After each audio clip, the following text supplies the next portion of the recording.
Hi, today I'm front of me OPPO A77s and I'll show you how to change lock screen wallpaper on this device.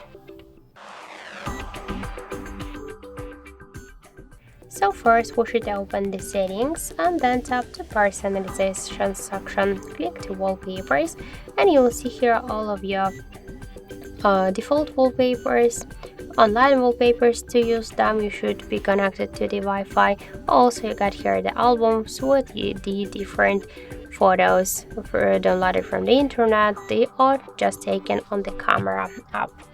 So let's select one from these available applications, tap to wallpapers, tap to apply, select lock screen, wait a second, and now let's check, and we can see that we just successfully changed our lock screen wallpaper.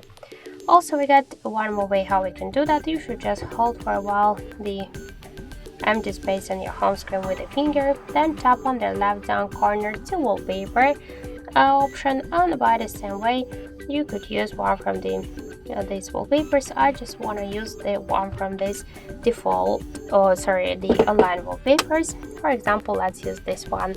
Click to apply, tap to lock screen, wait a second, and that's it. So thank you for watching, and if you find this video helpful, leave thumbs up and subscribe our channel.